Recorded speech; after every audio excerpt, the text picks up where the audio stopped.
Chapter 2. It was 7 o'clock on Saturday evening. Jackie stood at the window. A car drove slowly up to the front door and stopped. A tall man with white hair got out. It was Albert, the husband of Molly's sister. "Here's Uncle Albert," Jackie said. "Always late." She went out of the room and opened the front door. Albert came in and went at once to Molly. "Oh dear, I'm very late.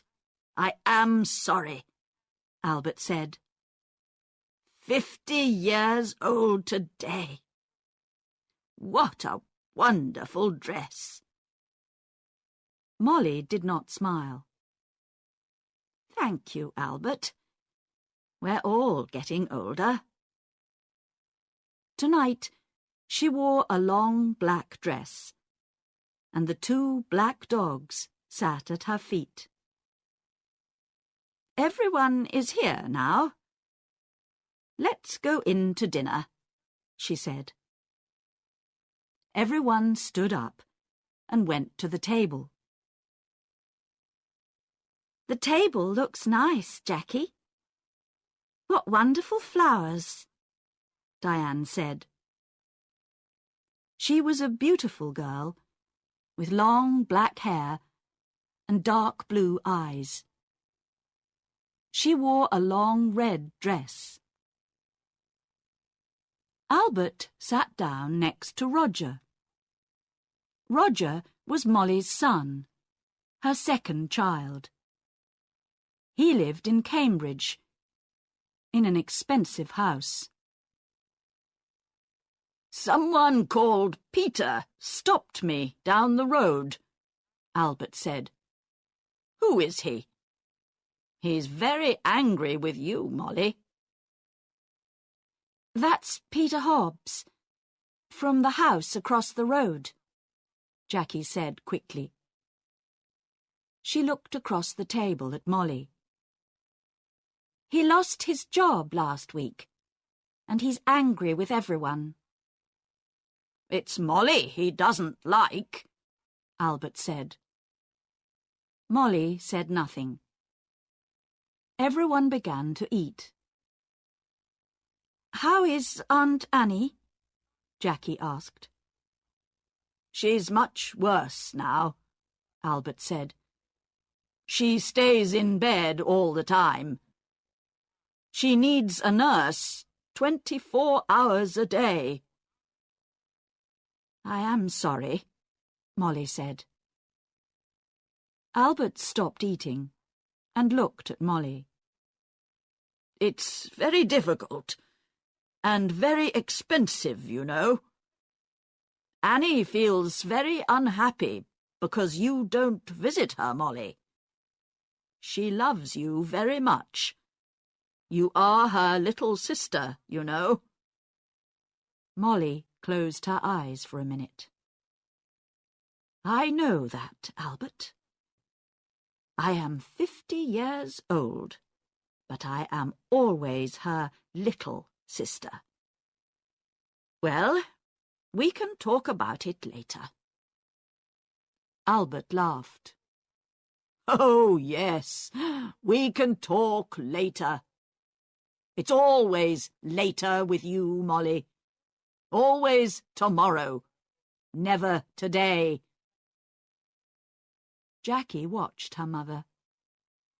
Her mother was angry with Albert. Molly never liked talking about her sister Annie, and she did not like visiting her because she was very ill. "That's a beautiful dress, Diane. Is it new?" Jackie asked. "Thank you, Jackie.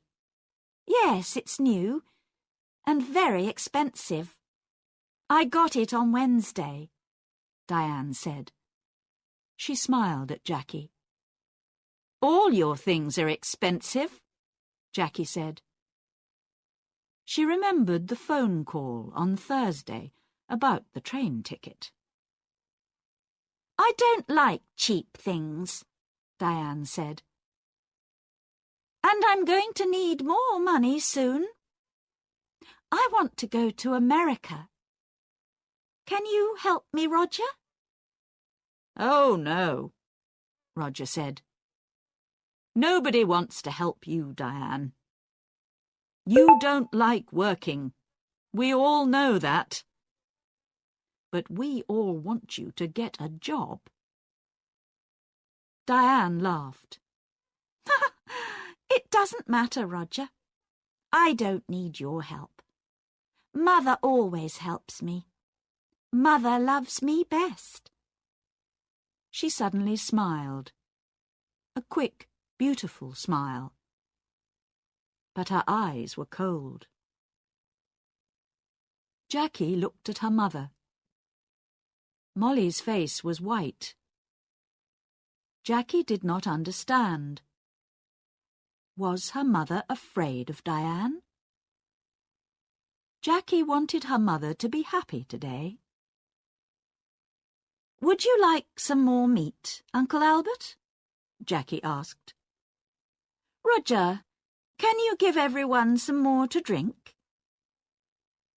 Roger got up and began to give more wine to everyone. "This is good wine," he said. Molly smiled for the first time. "Yes, your father loved this wine. He often drank it." "Yes," Albert said, and looked at Molly. "Expensive, too." "Would you like to meet Mr. Briggs this weekend, Roger?" Jackie asked quickly. "He's the new man at the farm. He wants to meet you." "Briggs? Briggs?" Molly said, suddenly angry. "Don't talk to me about that man. I don't like him. He wants half my garden for his farm. He needs more land, he says. I don't want him in my house. He's always dirty, and he has bad teeth." Jackie stood up and got her bag. "Excuse me, I want a cigarette." "Cigarettes? Always a cigarette in your mouth," Molly said. "I don't like it. Cigarettes aren't good for you." Jackie began to smoke. She felt angry, but she said nothing. She wanted her mother to be happy this evening. But it was very difficult. Roger drank some more wine. "Well, Mother, perhaps Mr. Briggs is right. The garden is very big, you know," he said. "It's a lot of work for you. The house is big, too. You're 50 now. You need to be more careful." "Roger, I don't need a nurse, you know. I work in the garden every day. I feel happy there." Molly stood up. "I know you all want my money. You come here for a free dinner. You don't want to see me. You don't love me. You want my house and my money. Well, you can all wait. Nobody is getting more money from me. Not before I die." "Don't say that, Mother," Jackie cried. Molly walked across the room to the door. "I feel ill now. I'm going upstairs to bed." Molly left the room Nobody moved. "One day, I'm going to kill that woman," Diane said quietly. Roger looked at Diane, but said nothing. Albert moved his head slowly up and down. "Ill? She's angry, that's all," he said. "Molly always gets angry about money. Why can't she be good to her sister? Annie's going to die soon. Molly knows that." Jackie finished her cigarette and stood up. "Would everyone like some coffee? Come into the kitchen and let's drink it there."